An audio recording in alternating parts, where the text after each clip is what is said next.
Hello and welcome to the second week of the Designing Emergency Shelters online course. Until now, in our first week, we saw the causes for people to migrate, being wars, civil wars, natural disasters as landslides, typhoons, earthquakes, tsunamis, and we saw the refugee camps in your first assignments that are being built because of these migrations. The people of interest for the UNHCR, which is the United Nations High Commission for Refugees, are three kinds.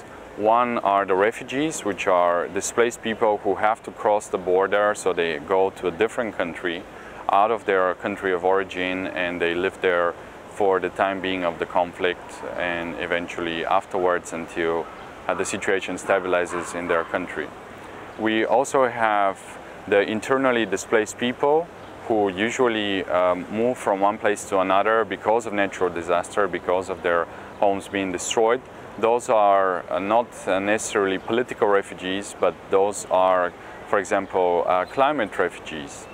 There is also a third type, which are the so-called returnees, people who have been out of their countries for the time being of the conflict and come back to their country after the end of the conflict so that they can rebuild their lives in the community or in the cities where they originally lived.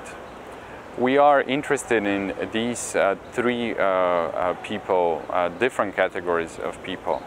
At the moment in the world there are 52 million people who have been displaced for different reasons from their place of origin or from their homes. And this number is estimated to grow.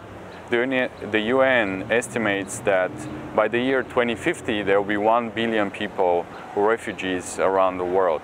This is a huge number, so the importance of your work for our course is enormous.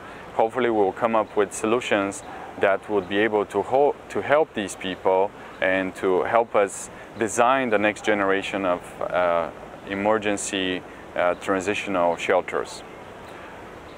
There are three kinds of shelters in the period after a disaster. First, the so-called emergency shelters that are built in the 6 weeks after a conflict or after a disaster, and those are usually tents, tarps that are provided by UNHCR, USAID, or the governments of the countries that have been affected. After these first 6 weeks, supposedly people move into the so-called transitional shelters. And those shelters are supposed to last for at least 2 or 3 years. And in many cases, people live in these shelters for more than 10 years, for conflicts in Iraq and Pakistan and the recent conflict in Syria. People have been living out of their countries, out of their homes for many years, and their entire generations of kids who have grown up in these communities. In this first week of our course, we also asked you to find people to work with in the course. We invite you to work in teams. This will make the course better for you. It will make your design work better, and it would help your learning process, because when you are working with people from different countries, from different cultures, from different backgrounds and professions, you can learn something from them and they can learn something from you at the same time.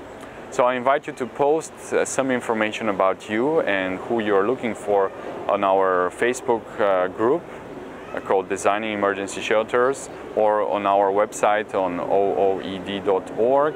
And someone will contact you. I'm sure there are a lot of people who are looking for teammates at this time of the course. We also conducted a survey that is due on July 15th. Please fill that survey, and if you give us your permission, we'll share the results with the members of our course so they can read more about you and they can contact you if they want to form a team with you. As I said earlier, this course could be done individually or in teams, but we highly recommend you to work in a team because of the nature of our collaborative experience. Enjoy this second week of our course, and please meet us on Saturday this coming week when we will have 2 hours. In the first part of the 2 hours, we will invite people from Asia, Australia, and maybe Africa and Europe to join us. And in the second part, we'll invite people from North and South America to join us. So this way, in the 2 hours, there will be space for everyone to join the meeting and to discuss their work. In the last section of this first week, I will tell you more about this week's assignment. And I look forward to seeing you at our meetings and to working with you during our course. Thank you for being with us.